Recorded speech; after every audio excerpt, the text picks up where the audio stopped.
Neifer Enrique. He's a content creator and a writer, musician, actor, and composer. Did I say that right? Composer. I don't think I said that right. There he is. Hello, hello. Hello, how's it going, bro?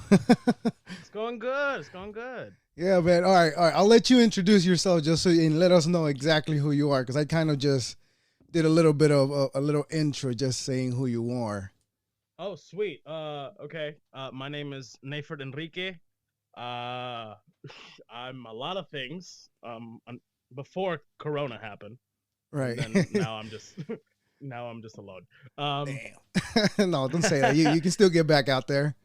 Yeah, we're waiting. Well, I'm an actor, so like, All right. I'm All an right. actor. I'm a musician. Now I'm a Tik Toker. Nice, nice. Just because I got bored and everyone downloaded TikTok during quarantine. Right, and that's where I found you, and then I just decided to send you a message because I usually just try to find content creators and just like try to talk to them and just get to know about what they do, and that's why I decided to send you a message. Yeah, and thank you for that, by the way. Not a problem, not a problem. All right, you said you're an actor, right? Yeah. All right, cool. What's the your best role that you've ever done, or your best gig, or? Oh God, don't make me start with that. No, let's go. Let's do. Please. I'm mostly a stage actor right now. I haven't done like movies or anything, mainly because I don't live in like LA or in New York. I live in South Carolina for right now. Right. I was planning to move to New York, but most of the stuff I do is like plays and musicals.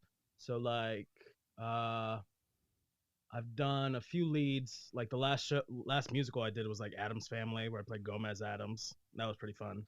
And I was like the assistant music director for that too. That was a lot of fun. Oh, okay, nice. Probably the most fun was a few years back. We did Jesus Christ Superstar, and I played Judas in a Traitor, a pared down version of Jesus Christ Superstar that we did at college, and it was really fun. What was that? What was that about? Jesus Christ Superstar? Yeah, it's like if you don't, musical theater is a whole different world. But like, I have no knowledge about that. That's why I'm like, cool. I want to know. That's fine. So like, imagine. Do you know? Okay, were you Catholic, Christian? Yeah, I was raised Catholic. Okay, yeah. so do you know like the Passion plays they put for Easter? Yes. Okay, so it's basically that, but in 2 hours, and it's with rock music. Oh, okay. And Jesus isn't the main character; it's Judas, and it's told from that perspective. So it's kind of like a twist on the last week of Jesus with like heavy rock music. Oh, okay. So what about your haters though? How do they treat you? Because I noticed that you were having a couple of fights on your TikTok. Listen, here's what happens. If there's any haters, if there's any like racist haters or anything, if after 2 comments they don't stop being racist or whatever, I just block them. I don't have energy for that. I don't got time for that. Listen, I'm trying to not be angry in my life. So if there's too much hate, block. Right. There's no need to waste your time on that. No. Yeah. I'm best friends with my block button. Like, bye. Kick him out. Get him out of the way. Bye. You have a lot more followers than I do because I spend a lot less time due to my job. Because I got to work a regular job. I don't do anything as cool as you do. I wish I did. I've been thinking about doing what is it called? Improv, stand up, improv. I was thinking about doing that. For it. I was thinking about doing stand up. I don't think I'm that funny. I know, but that's what I say the same thing about me. And I really have a hard time talking to people. That's why I started doing podcasts, because I was like, I suck at talking to people, so I got to learn something other than just the regular construction job that I've learned. You know, I want to learn something else other than like at least how to get along, how to understand people.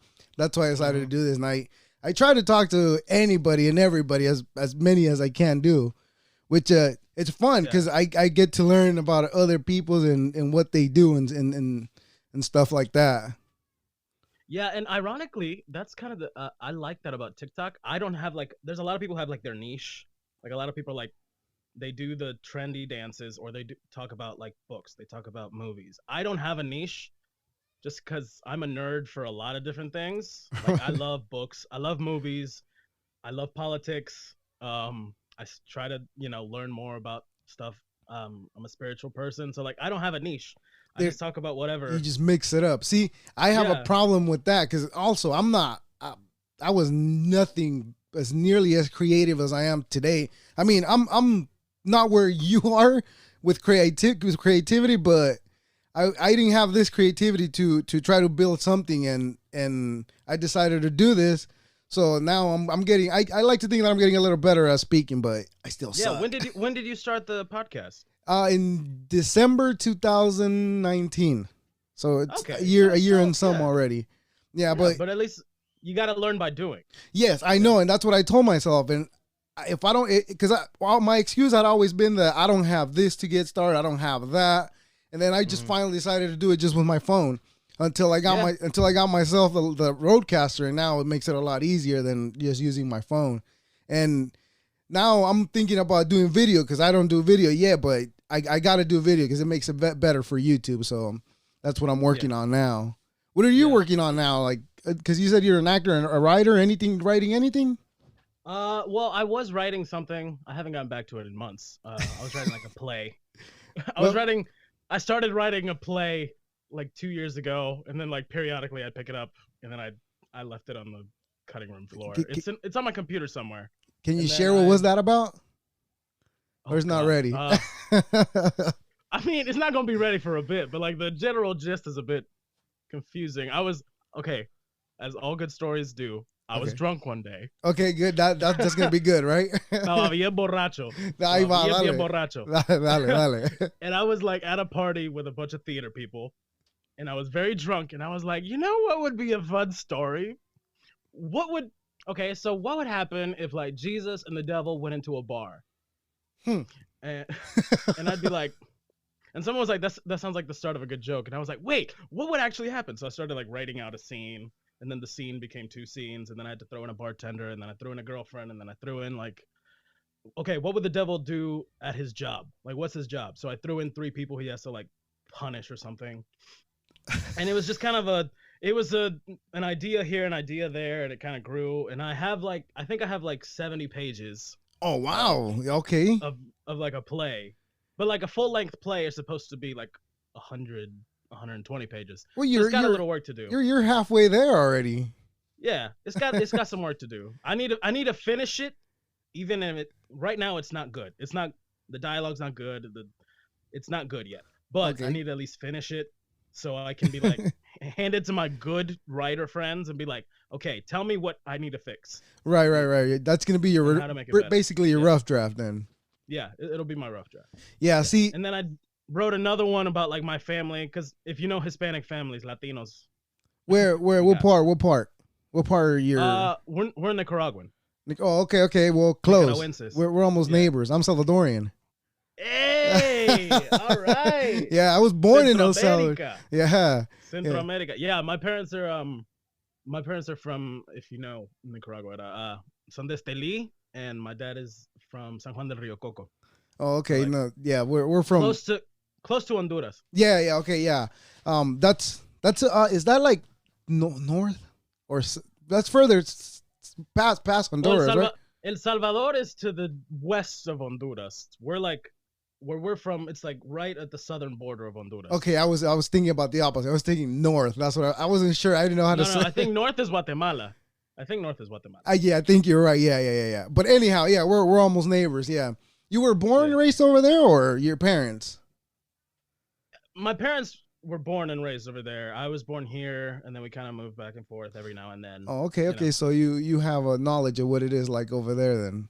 Yeah, that's good. Yeah, I was born over there until I was 11. The usual story, parents looking for a better life, and they'll pick up the kid later, It is what it is. Yeah, we'll pick them up later. We'll have some. Tenemos dinero, lo traemos. Yeah, y si no, pues se quedó allá. Hay que lo cuide la abuela. Yeah. Yeah, that's who I grew up with, my grandparents too. Which I don't, for the most part, I don't have any regrets, I would say, but obviously as a child, you missed your parents. You didn't, I didn't know them, but yeah. You just kind of adapt to your new normal as a kid. Yeah, that's the great thing about kids. They're just like, okay, mom and dad's not here. Abuela. Yeah, that's who they go to. That's how it was. And you are also, I saw another one on your TikTok. You said your parents were evangelical, right? That's like Yeah, really hardcore. they're pastores. They're like Ooh, they're both pastores pentecostales. damn. Um, I would have thought they would have made you like act for like a church or something, like just keep you in the church. Did they try to do that with you? they tried. They tried. Most of my life was, church was the focal point of Okay. life, as with a lot of Hispanic Christians, like La Iglesia, primero Dios, Yeah, and that's then everything else follows. God right. first, and then everything else. That's how it was. Um, and like I said in one of my TikToks, like I went to seminary. We Right, call it right. That's what I wanted to ask you the about. Instituto Bíblico, which Okay. is basically like I went during my high school years. Like they had it at night at our church, and so like I'd go to school, and if I didn't have anything that night, I would go to the seminary. And the seminary teachers didn't like me because I wasn't as conservative as they were, Right, right. which is where You I had got all the questions. yeah, because I had questions, and there were things I didn't agree with some of the stuff that they taught. At what age was this? You said you were in high school, right? Late middle school, early high school. So I was like, I want to say like 15, Oh, okay. 16. Because It was early. I was also a monaguillo too. Oh, okay. Yeah. Oh, That was like when I was like between 5 and 7. okay. Yeah, those between those years, and I remember like a lot of stuff that was taught to me, like, and I remember because I would be the one helping read the Bible during the sermon. Mm-hmm. Yeah. A lot of the stuff that as a child, well, I agreed with them because I didn't know anything else. But the one question I do remember asking my grandpa, may he rest in peace, he just passed away on Thursday. But the one question I remember asking him was like, well, where does God come from, right? And his answer was like, well, you're not supposed to ask that. And from there on, it was just like, Why? I can't ask a question. No. Yeah, I would always ask questions, and then the thing is, like in the seminario, they didn't like me because I asked the questions, and I would come up with my own answers with the Bible and stuff, and they Right. wouldn't agree with my answers because they were more like spiritual or liberal Christian answers than they liked. But I would, prove my point with the scriptures. So they were like, "Well, I guess you're right, even though we don't like it. I guess you're right." Um, but yeah, like my whole journey started because I was asking questions and this and that, and then I started studying other religions. I was like, what do the Muslims think? What do the Hindus think? What do the Mormons think? What do the atheists think? So it was my own seminary of learning what everyone thought and what I could pick up on, what I didn't think, what I didn't agree with, what I did like. Yeah, to me, it's crazy how it's got all these things in the Bible, like advocating for like slavery, women becoming less, and all that. To me, it's crazy Yeah. that the people knowing what they know about today, they still fall for that though. Yeah. But I understand, it's for some people it's good, because there's a lot of people that were like per se they were bad people, like they were out in the world doing bad things like stealing and stuff like that, drugs and stuff like that, right? Mm-hmm. And it's gotten Yeah. them out of that. For that, I'm like, well, you know what? That's great because it does that for people. It's good for people. But on the other hand, I'm like, God, so many lies that they're just spreading them without it being questioned or nobody questioned them.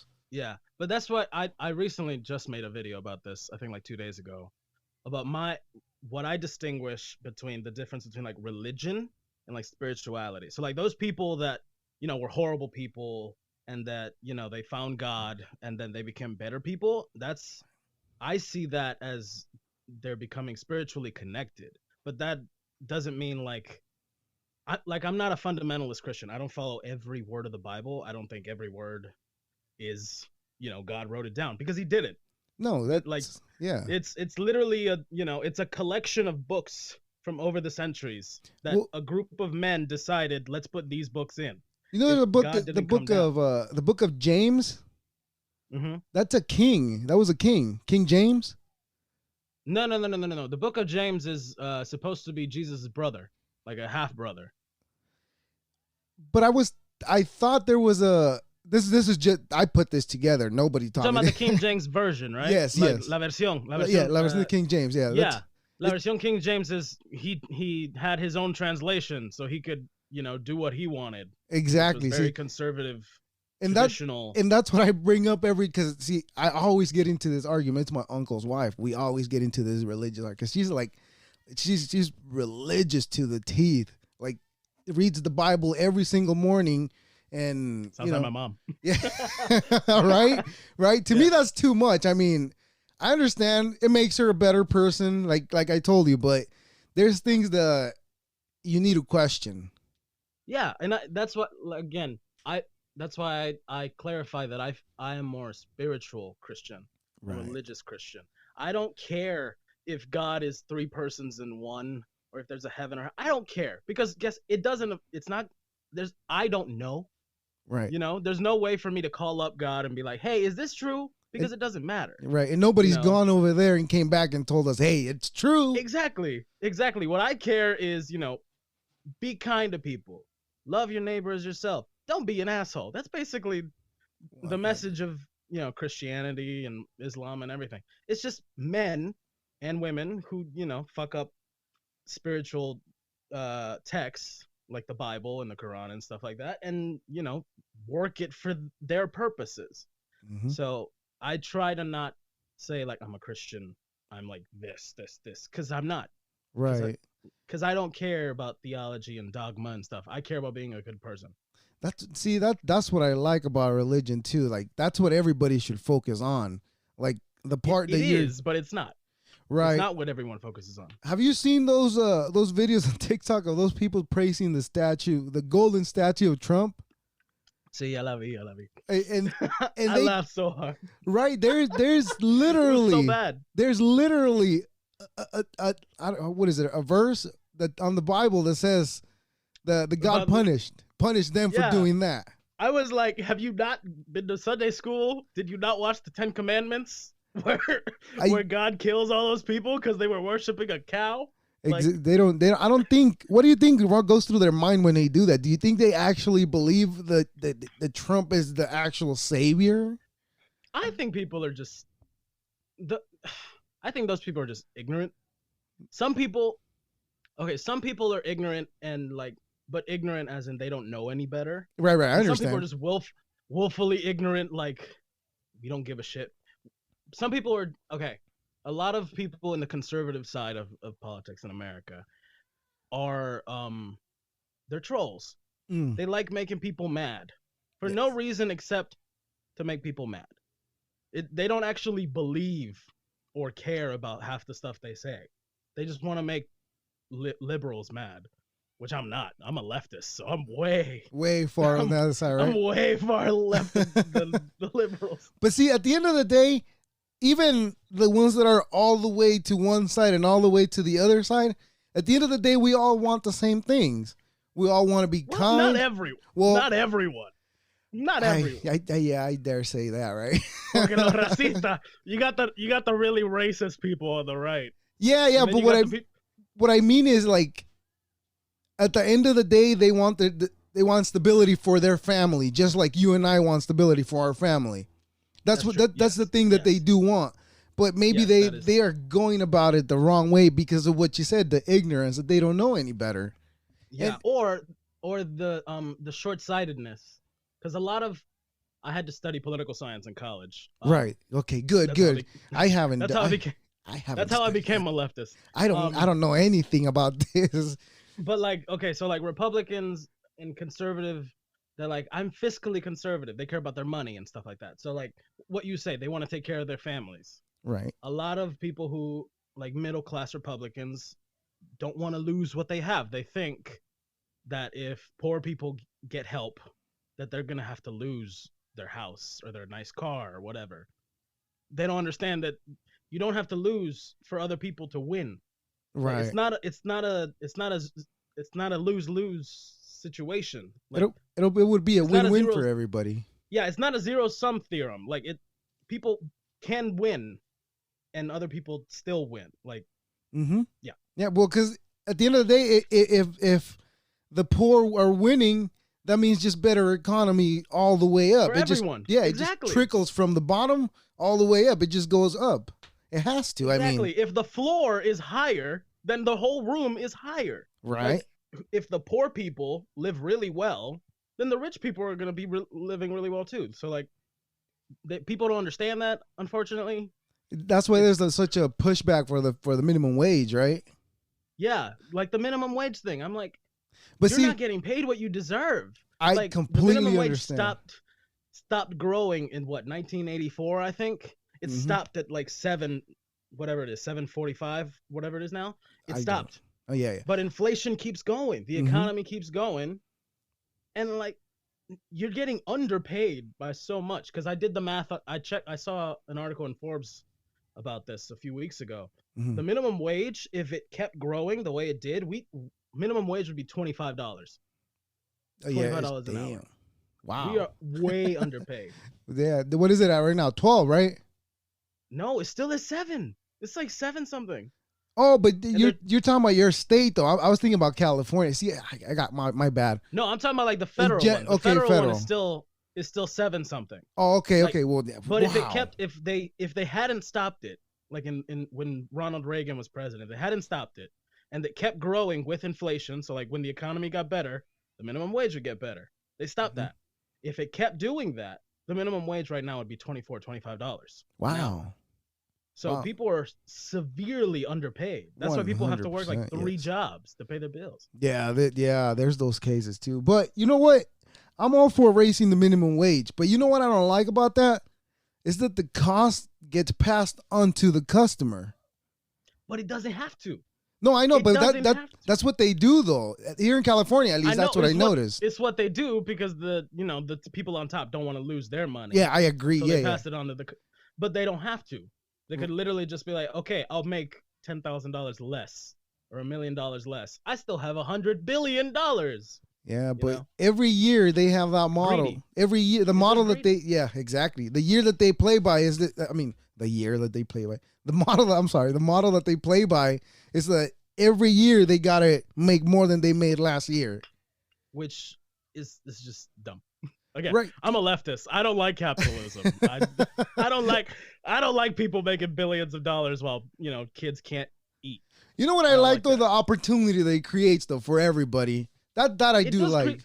It does create opportunity, but then there's the thing about that is it creates opportunity exploiting people at the bottom. Like my mom. My mom worked at a beauty salon.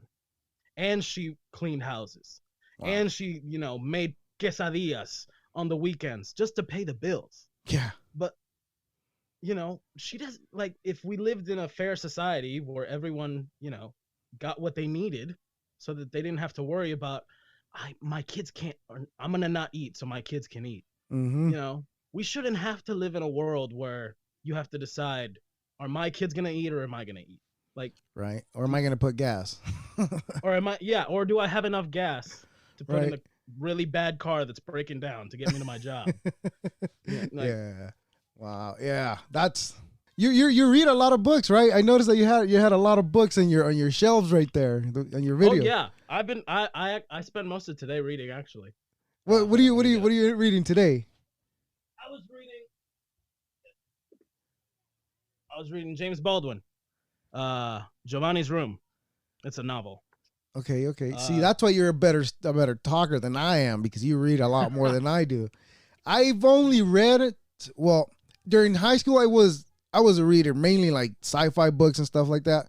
The only one. What kind of sci-fi? What kind of sci-fi? Was it? What would Harry Potter be considered? Well, Harry Potter would be like fantasy. Okay, yeah, that's what I meant. I'm sorry, not sci-fi, fantasy. Yeah. That's what I used to read. When you say sci-fi, I think like Dune. Yeah, no. Like Blade Runner. None of that. I mixed them up. I'm sorry. See, I don't know. You good? I don't know. That's why I'm still learning. You good? Hey, you're still learning. You're still learning. Yeah. That's fine. All right, but the main one, that's mainly what I used to stick to, just the Harry Potter books. I would read them over and over again because those I fell in love with those books. Yeah, they're fun books. Yeah, but lately I've only read a couple books, but just like motivational books, like about like the stuff that you don't like like motivational books to do something. Like Yeah, you know, yeah. make a better business, make more money, stuff. Yeah, stuff like that. Self-help books. Yeah. Self-help. But yeah, that's good. I've gotten to a point right now where I'm like, maybe those self-help books are not really that good. I don't know. Well, it depends on what the writer want. Do they actually want to help you, or do they just want to sell the book? Yeah, You know? yeah, I agree. But you know what? I because I was reading those books, that's what also motivated me to get this started, and that's why I accept them for what they're for. Yeah. I mean, they're motivation books. You know, Yeah. They're not instructional manuals. Right. So just take them for what they're for. Yeah. Take them with a grain of salt. Exactly. So how many books would you say you have in your collection? I know that's crazy to ask, right? You lost count already. I don't know. When did you lost count? I should ask. Well, I lost count of the movies and the records I have and the books for sure. I think I have like a whole. They're not bookshelves. They're like gavetas. And I put the books in there. So I'd say I have about 150 books. Wow. And there's like a stack of books on top that taunt me because I bought them and I want to read them and I just haven't gotten around to reading them. Oh, okay, but so those are still to do then. Yeah, those are. I have like well, to read. Like 15 or 20 to do books on my shelf. Oh, that's cool. That's cool. Yeah. See, I need to get into the mind, but God, after I come back home from work, I just don't want to do anything. Every time listen, hey, audiobooks. You can find like audiobooks on like YouTube. There's like whole like, you know, there's like 3-hour longs because they're books. But like people just reading the book out loud and you just listen to it and pop it in. So I do that sometimes too. I'm gonna do that because all I do is just listen to podcasts. I mean, yeah, it's just like listening to a podcast. It's one person reading a book. Right. I'm gonna do that. I'm gonna take that one from you because I know I need to read more because I know my words get better when I read, and I've noticed it too. I just get lazy about reading. We all get lazy. It's fine. Yeah. Hey, well, what was your you said something about your tax problem that you were having. Oh my God, I still gotta fix that. I still gotta go. So good thing I reminded you. So how do they know? How do they think you made more money if they got your information? I tried. Okay, they have the thing. If you make like less than $30,000, you can file the taxes for yourself for free on like TurboTax or whatever. Right. It's free. So I did that. And I don't know where I pushed the button wrong. I might have clicked something wrong. And at the end, I checked the 1040 and they're like, you made $22,000. I was like, where? Where's the $22,000? Wow. I don't have $22,000. Oh, I don't think that because that's where I do my taxes too on TurboTax. So, it's pretty self-explanatory. I don't think you clicked anything wrong if that's the case. That's why I understand. Yeah, I was like, I triple checked everything before sending it, and then I got the random number, and I was like, I don't know where that came from. So I still got to go to I finally got my refund, so I got to go and to the tax guy. Hopefully they don't screw you over after that. I mean, knowing the IRS, they'll gladly take the extra money. They'll come after you, huh? Yeah. So we're gonna put you in jail for telling us you made more than what you actually made. Right. Well, the thing is that they're gonna expect you to pay them for what you made, so that's the thing. Well, I paid it. Oh, what would they put you in jail for? I don't think they would put you in jail. I paid it, so as long as you do an amendment, you should be okay. Yeah, hopefully. We gotta do that this week. Let's say hopefully, yeah. Knock on wood. So, hey, there was one of your TikToks. There was the ghost kill people. The white people would be. I didn't understand that. I was like, wait. Oh, yeah. What did you get? If ghosts could. Okay, so that was just a random one that someone said to me, and I was like, because if ghosts could. So, if ghosts could actually kill people, all the ghosts of the slaves and the Native Americans would have killed all the white people by now. Oh, man. That went way over my head. All our ancestors would have killed all the white people by now. So I was just like, that would be fucked up. Yeah. But it was so funny. That went way over my head. I didn't even. I was trying to understand it. I was like, wait, what? I don't get it. Cruise ships would not work. All right. Everything. All the cruises would sink. All to the bottom. Well, man, hey, I appreciate you giving me your time. Let's have some other time. Yeah. Yeah, this is fun. I like doing them because, yeah, like I said, I get to know people. I get to know about them, what they do, how their life is and stuff like that. I really enjoy talking to people. And I really, really have enjoyed talking to you. And I really, again, I appreciate your time. Of course, anytime. All right, me too, man. Let me know when you want me. I'll be here. Definitely. I'll shoot you a message for sure, in the coming weeks. For sure. All right. Thank you. I appreciate it. All right. So there it is, ladies and gentlemen. Neifer Enrique. He's a musician, writer, and actor, composer. Check out his TikToks. He's an interesting gentleman. I like the diversity of content that he shares. And thank you for listening. I appreciate it. And that's it. Goodbye. Deuces.